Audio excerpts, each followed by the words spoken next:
From Studio C at the 511 Studios in the Brewery District in downtown Columbus, this is Note to Future Me. I'm Brett Johnson, owner of Circle270Media Podcast Consultants. Note to Future Me is dedicated to interviewing businesses and organizations who have implemented podcasting into their marketing strategy. In this episode, I talk with a CPA firm who has done that over the last 3 years. It's Unsuitable on Rea Radio. I speak with Dave Cain, who is the executive principal and host of Unsuitable on Rea Radio. The CPA firm is Rea Associates. He is the second host of this podcast, and we get into a little bit of how he got to be the host of the podcast, as well as actually being in the very beginning stages of the implementation of the podcast. If you have an interest in being interviewed on this podcast, give me an email, podcast@circle270media.com. I will have the full transcript of this podcast on note2futureme.com and circle270media.com. And as always, thanks for taking notes with me. Well, before we get into the weeds of business, I want to talk to you about any or a nonprofit that you give time, talent, or treasure to. We actually have a very large not-for-profit practice in our Dublin office. Okay. By that, it's consulting, it's auditing, it's tax work, it's serving on boards, it's consulting. So we understand that industry very, very well. In fact, we look for opportunities for our people to participate in not-for-profits. Okay. So, good. You know, not-for-profit industry means a lot of things for us, like associations. Those are not-for-profit, which sometimes people don't think of those as, not-for-profit, but they are. Mm-hmm. And then you're basically your 501c3. Right. So, yeah, we try to give back in the form of time, sometimes services. Although lately it's been a little bit difficult to do in-kind services, especially if it's some tax or auditing services. There are just some more ethical things surrounding that than maybe before, especially if you're auditing somebody's financial statements. You know, it's a bit of a challenge to give back some in-kind stuff there, but we find other ways. Okay. Oh, so good. Yeah, I'd say out of our we have 12 offices, and the majority of our auditing practices here in the Dublin market or Columbus market, right. And a lot of that is inside 270, so it's inside the city. Okay. You know, a lot of arts and a lot of associations. Give you an idea, Farm Bureau is one of our clients. Let me see if I'm pointing right. Where's the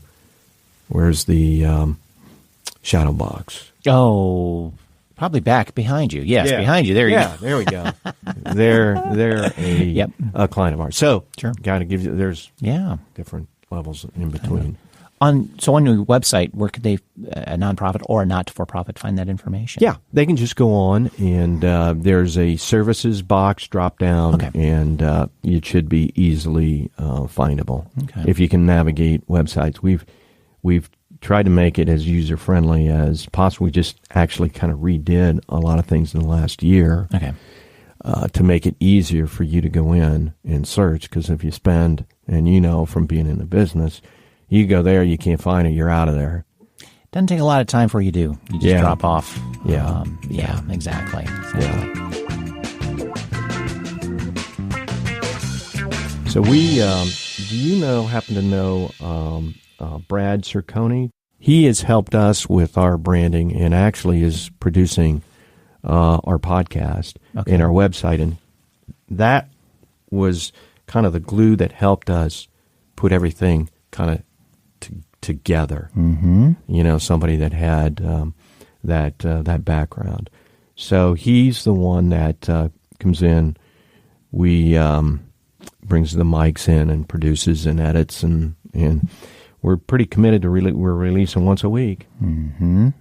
That's good. Well, it helps to have that person directing And needs professionally I put it done. in quote marks, because directing can mean a lot of different things, but it's keeping you to task. Yeah. Saying that we're going to be in the room here doing this next Tuesday, be prepared for 4 of them, and you walk in, it's going to be ready for you. Yeah, and I think that's in your notes, and that's one piece of advice I certainly would give someone is you have to have it professionally done. This is not something you do it yourself. You probably could, but if you're not trained in it, it's just. I don't think you're going to be happy with the end result. You're not, and it would be inconsistent. Right. Because then you would say something else would get in the way that, we're not recording podcast. Right. So it's on our calendar, and it's the second Tuesday or second Thursday of every month. And if you miss it, we will break your leg. Well, let's talk about your background. Obviously, you mentioned earlier to me, whether I've recorded it or not, you're not a broadcaster. I am not. So let's talk about your adventure to this point. Okay. How you started with your career moves, and now you're a podcaster. Yeah, how about that? I started with Rea Associates just about 40 years ago. And my specialty, if you will, is I work with emerging businesses, both on tax, consulting, planning, and things like of that nature, and really enjoy, that aspect of it.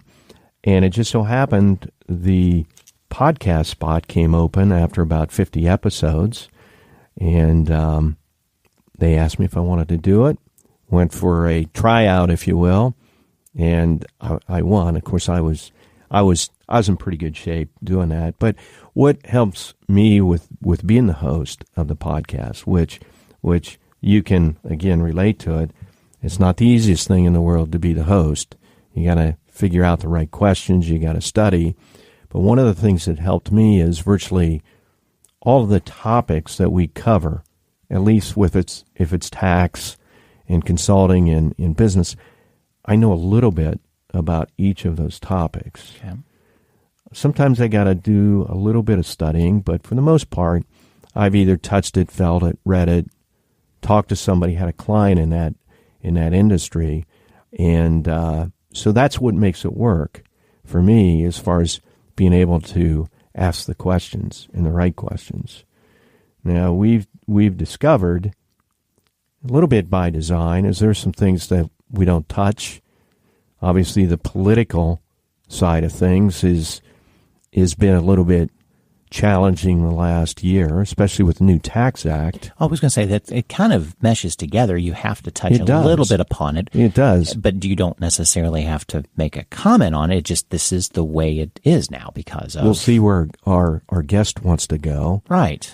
And I'll typically talk about the new tax law and winners and losers under that and what do they think about that. Yeah.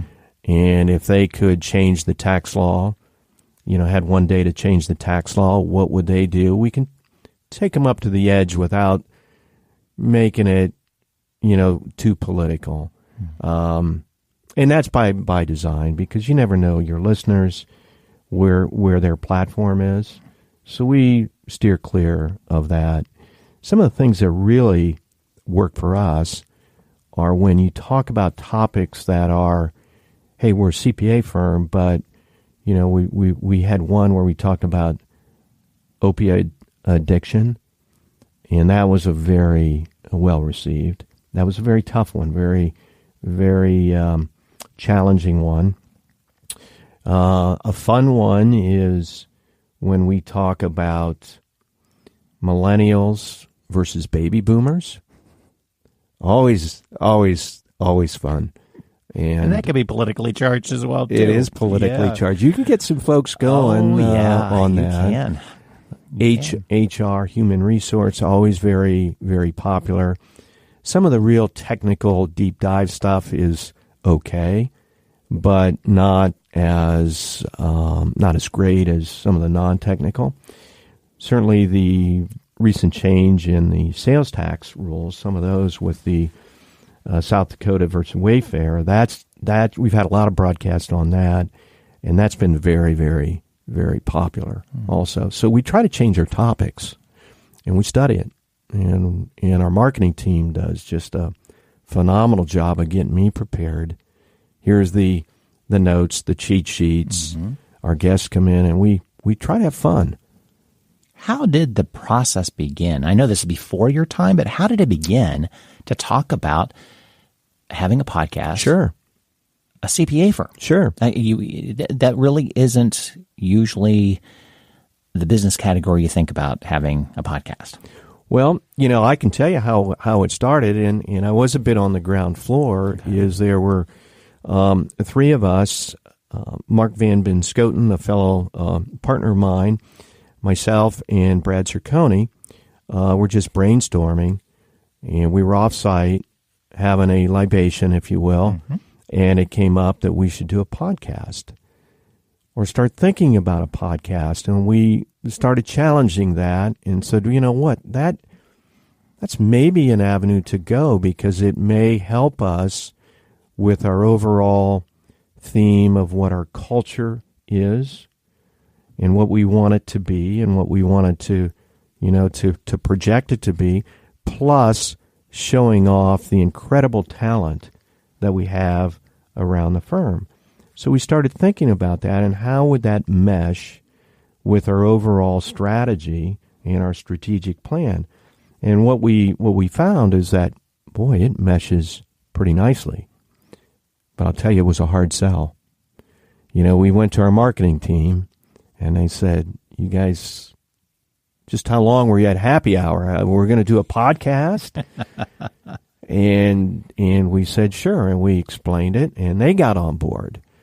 And then we went to firm leadership, and they said, you guys are going to do what? You're going to spend what? What's our rate of return on this? What's going on? Must have did a pretty good job of selling it, and we sold it, and off we go. And we've had leadership on, we've had our marketing team on, and they enjoy it. We have fun with it, and that's the one thing. But I would say, going back, is we try to tie it into what our culture was and what our strategic plan would be. And with that, we wanted to, like I mentioned earlier, we wanted to highlight the incredible talent we had around the firm. We're a firm that has specialists, and we wanted those guys and gals to, just come on, and that would be part of their personal branding. And so we use that to our advantage, and also tied it into the content marketing that our marketing team was doing at the same time. So it's all tried to tie together, and that's what I think would make it work versus if we just went in and said, hey, we're having a podcast, we're just going to have fun and see what happens.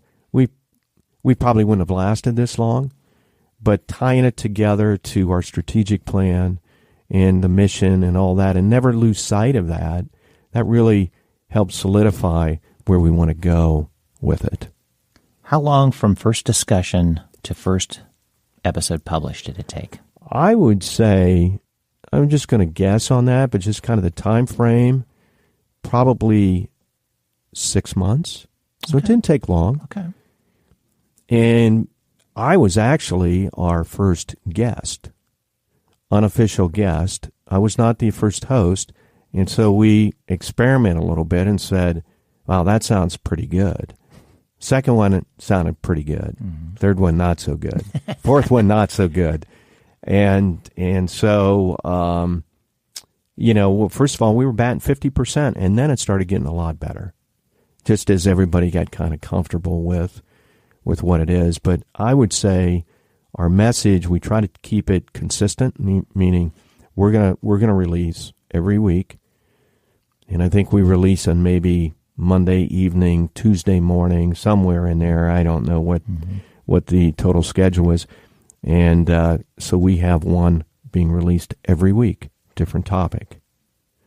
And we haven't run out of topics. You think you run out of topics to talk about, but in the accounting, the tax, the consulting, healthcare, you never run out. And then we also invite our clients in and do a webcast with them to help them maybe as part of their marketing. But again, we'll talk to them, does that fit with what you guys want to do? And a lot of times it does. Or they come in, they have a cause they want to talk about, and we try to build in the the message in there. Mm-hmm. You are in deep with scheduling, obviously. Really deep. What is the process? How are you doing this? I mean, and technically, is it just a Google Calendar setup? How are you nailing these interviews that they know exactly when they need to be there, what's being covered? This is a weekly interview podcast you're putting out here. It is. So there are a lot of machine machinations going on in the background to make it work, especially when you're batch recording 4 or 5 at a time. Right. Our hats off to our marketing team at Rea Associates. They do. I'm not involved with the scheduling, thank goodness. Okay. I'm being scheduled just like everyone else. But let's say, Brett, that we wanted to schedule you, is you'd get a phone call from Abby from our marketing team, see if you were interested, okay, and then tell you a little bit about the podcast and the points that you want to emphasize. Mm-hmm. What do you want to talk about? Not what we want to talk about. And then those are shared, and then you get a Google invite on your calendar, and I get one, and boom, it goes on. Yeah. And our team knows that it's every month, every second Thursday, and you can't cancel, because when you're scheduled that tight and you have one release a week, if you cancel, we've got a hole in the schedule. So we always try to stay one ahead, and so some weeks we'll do 5 instead of 4, but that is a challenge if someone schedules. So you got to have something in your back pocket that maybe there's a staff member that you can call in and just get them off guard. But you got to be ready for those things, because it's a little bit disheartening when someone is scheduled. And of course, we're paying for production time, so we're going to produce. I don't think we can turn in a bill for that. But right, that's kind of the scheduling is a challenge. We don't do telephone interviews. I was going to ask about that in regards to, logistics, because they have to travel to your office. Yeah. But obviously, if you're getting the reverse that people want to be on your podcast, they have no issue of traveling. I still think that is a businesses need to get over that. Don't worry about it unless, again, it's somebody from California or something. And, your focus is different. We would do it if the topic was right and the person, the guest was awesome. Right.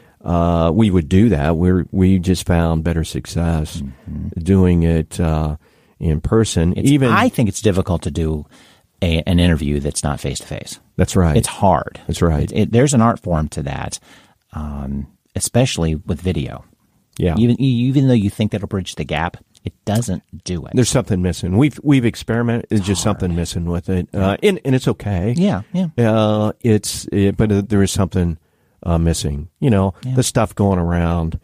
The outside and everything. And of course, we get.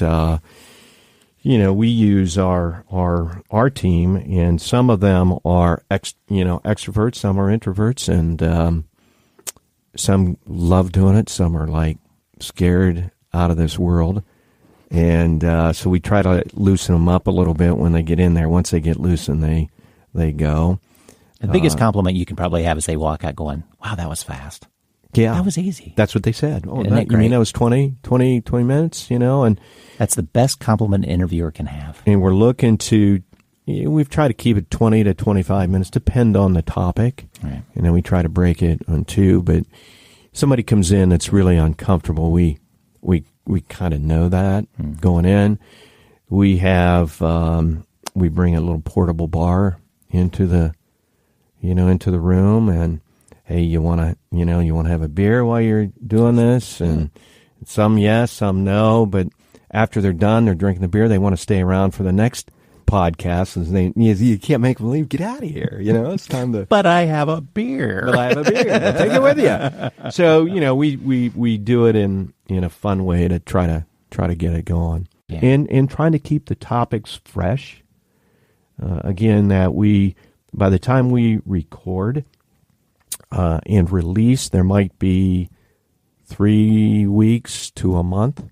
So we pay close attention to what the calendar is, like right around the election or right around the time the tax law changed. We were ready to go right after they released it. Now, our information wasn't the freshest because we had been studying it and we didn't know the final results, so we had to go back and work through that. But, we try to stay ahead of that, keep it topical. Mm-hmm. How has the podcast been coexisting with the blogs that you do, or newsletters and such? What we do is we try to have those interact. In other words, if you were to go onto our website and you would look at your bio, for example, in your bio would be any blogs that you've written, any podcasts that you have done. So they're tied together. If you would receive an email communication or an email newsletter or blog from us, there may be a short blurb of what this week's podcast is all about. So we try to make sure that those interact, and that's been very successful for us. And I would say our marketing team has done a great job of doing that. There's some nuances to those touch points without being too much in your face, but reminding the recipient that the podcast exists. Oh, yeah. That a new episode's coming up, that this might be one you want to listen to. Sure.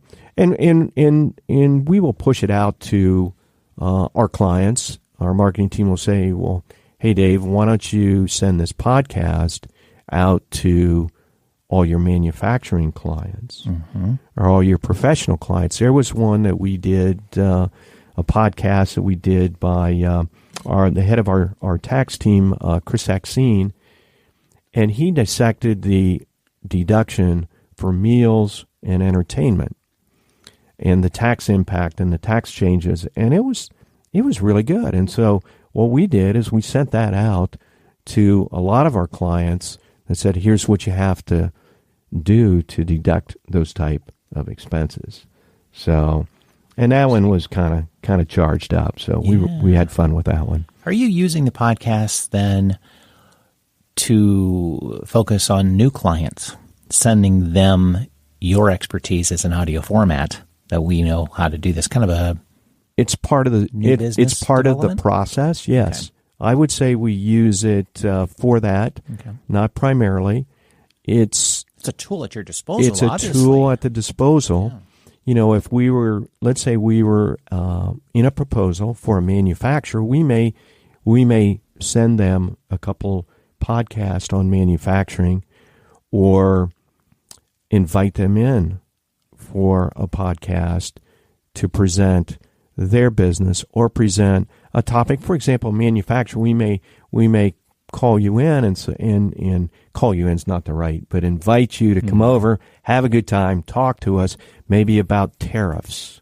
We've heard a lot in the news about tariffs, especially with the auto industry now, and in the course of our discussion of tariffs, we'll talk about your business as a manufacturer. So you may be invited to come in and talk about a very sensitive issue to you or one that has passion, but we'll try to tie it back to your business. Mm-hmm. You've made, and I'm glad you have made mention of your schedule, of how demanding it is, but rewarding. How did you decide to do a weekly schedule or continue to do a weekly publishing schedule? Well, first of all, it became a challenge to get people's schedules coordinated. And you being in the business can appreciate that.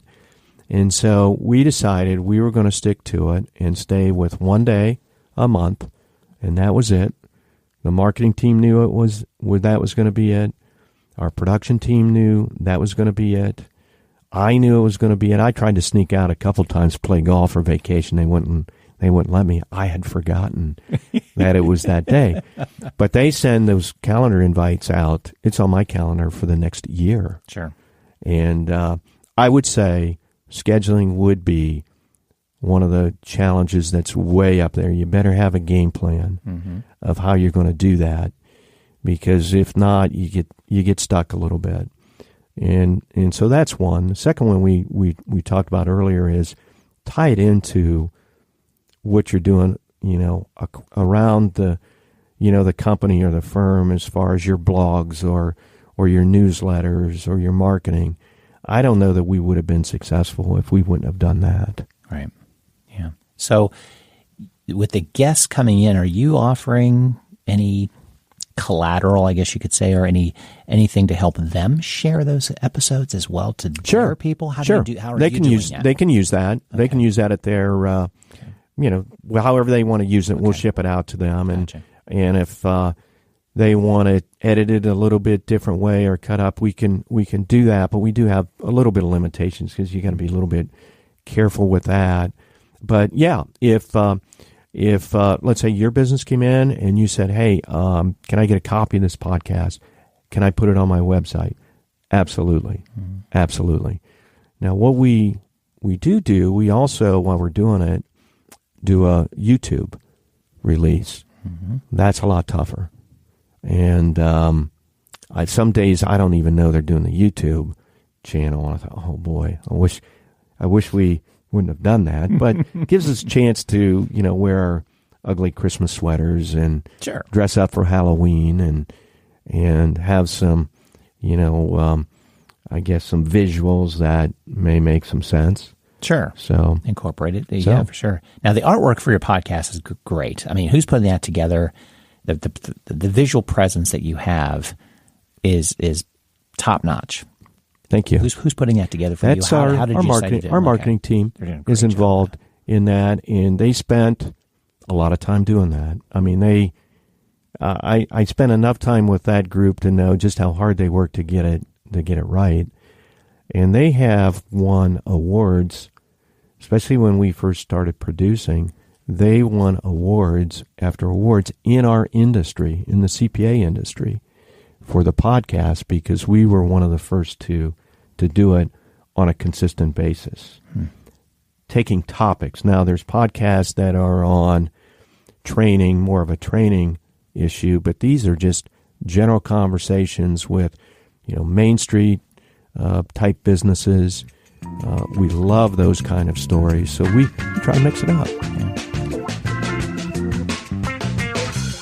I'm going to get into the nitty-gritty here. That businesses need to address this when they walk into looking at a podcast. It's not the same as putting it together a video that you can slap it up to YouTube. That's universal. That's kind of where you have to go. There are a lot of hosting platforms, lots of technical pieces to this that, yes, can be overwhelming and may stop you from doing it, but at the same time can be navigated through. Lots of podcasting platform hosts. Do you remember why you chose Libsyn versus other platforms out there? I do not, but okay. I did a little investigation because I saw your question. I knew you would kind of ask that. I think it was some of the diversity that was offered and the different platforms. And again, I don't get too involved with that, thank goodness. But our team, the feedback I get is good. Good. And so I think that's the right place to be. Gotcha. And I think all platforms have their pros and cons. And my question to that is not designed to promote one over the other, but I think there are choices that need to be made when you consider it, because some will do better than others for your situation. And there's not a bad decision necessarily. You can always move from another one. That's not a big thing. And I think we have moved maybe a couple times until we got it right, but researched a few things, and that's one of those things that happens behind the scenes that, as the host of the podcast, I never see, but I hear them talking about that. Our marketing team all the time. It's like they listen to me talking tax code, they're talking in marketing code. And so we go back and forth with that. Sure. And you mentioned earlier you have a gentleman coming in, Brad, coming in, setting up the equipment, doing all the equipment. What's your setup? I know we can take a look at video as well, but sure. In the office space, how are you putting this all together? Sure. What we do is we can be versatile. We can be on the move, and so what we do is we set up a conference room, use a small conference room in our office. It's not a studio; it's a small conference room, and it works. It's not the greatest. Of course, we'd love to build a studio to do all this, but that probably doesn't make a lot of sense to the bottom line. There's some other things we have to do, and it works. And the equipment is top notch, similar to your setup here, and it has to be, or it doesn't work. Occasionally, it doesn't work. Oh, sure. And we got to go chase somebody down. Always goes to the machine. But Brad, our producer, he's an old musician, old rock and roller, so he understands, the microphone. Every now and then we like to kind of rip it out and do something different with it or dress it up a little bit. But the equipment is critical. I mean, I don't know that I've had a podcast we went where it didn't go well. So I kind of take it for granted about the equipment. But this is not like bringing in your microphone from home. It won't sound the same. Sure. Businesses that are taking a look at this as well, maybe thinking, hey, we do have an office that's not used very often or could be situated as such. What would you suggest as a room to dedicate to one size-wise, as well as maybe off the beaten path? I mean, suggestions. Yeah, I would say it doesn't have to be very large. It has to be comfortable, I think. Just like here in your studio, very, very comfortable. That way your audience is comfortable. I think maybe out of the way, and soundproof is important. Maybe out of the way more than soundproof, because it's out of the way, it's soundproof. By default. Sure. Every now and then we'll hear the landscape guys cranking up their mower, or the siren going by, or alarms going off, things like that, or shutting the door. Sometimes we leave it in there as just kind of natural, but it is distracting when you're trying to conduct an interview. So I would think out of the way, and we're careful not to use chairs that squeak by design. Right. Yeah, exactly. Yeah. So the equipment is critical. And professionally done I would say has to be. That would be, again, as the host and not behind the scenes, it's way easier when somebody comes in and says, hey, here it is. Here's your timer. Go.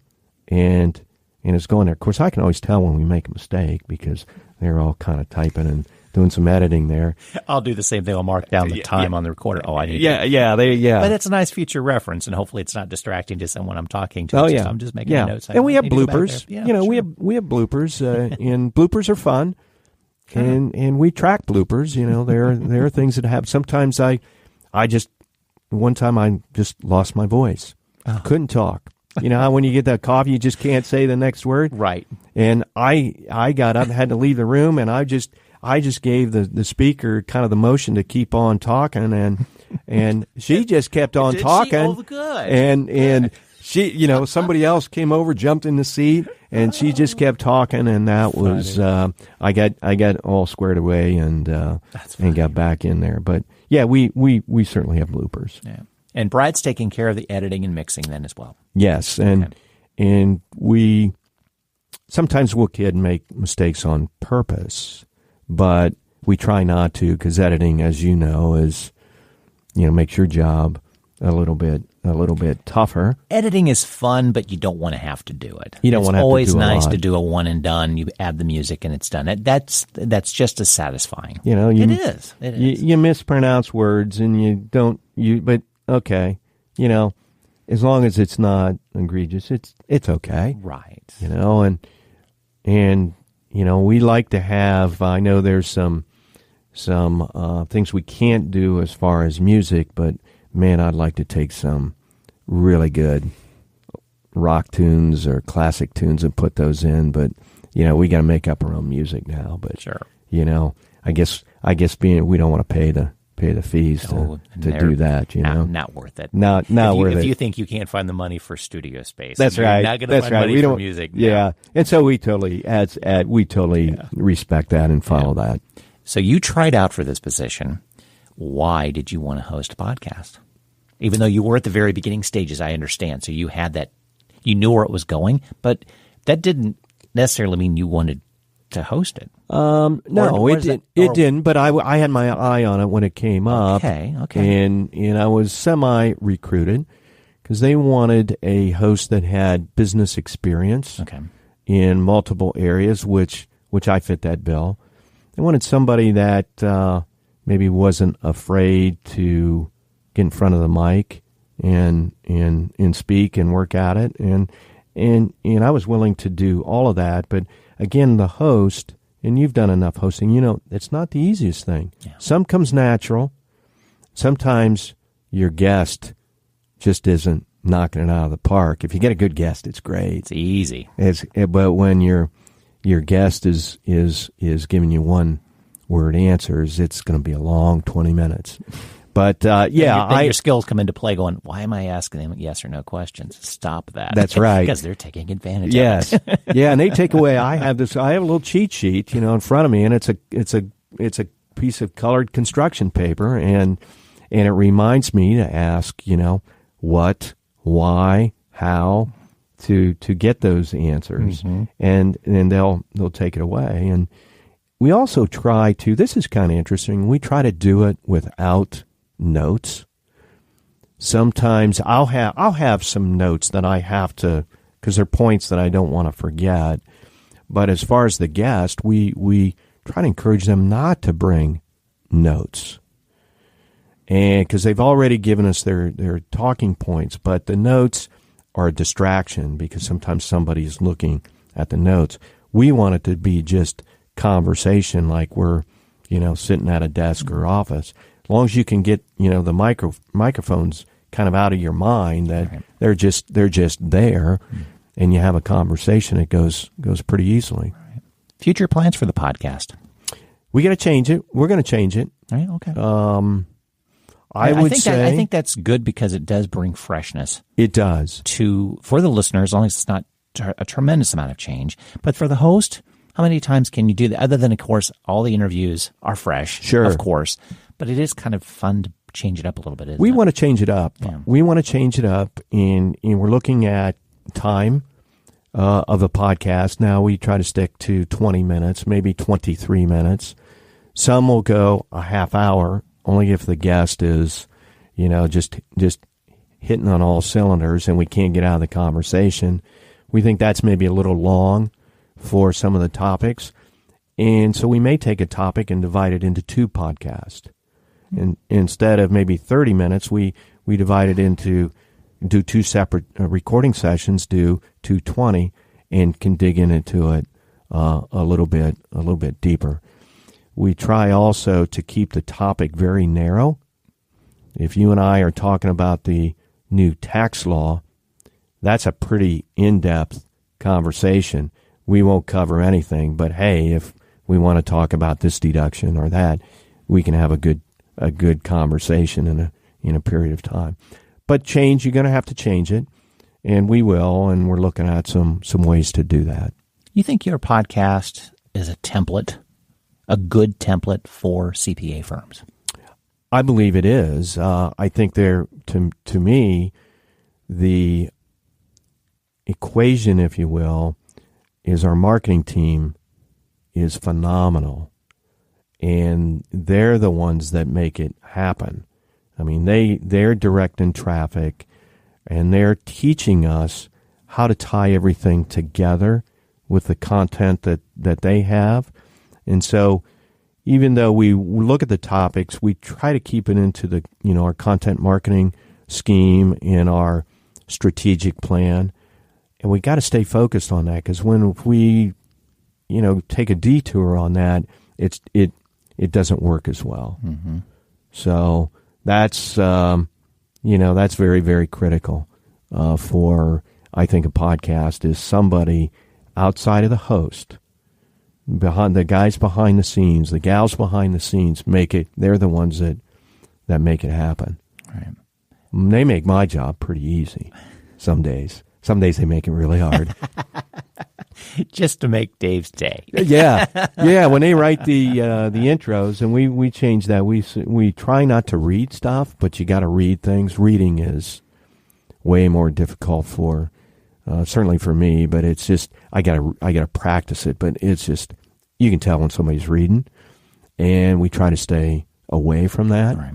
We got to do a few things, but freelance is better because that's what when you and I have a conversation. We're freelancing a conversation. We're not looking at notes or a phone or a laptop, things like that. Correct. What advice would you give any business of any category if they're interested in starting a podcast? How do they begin?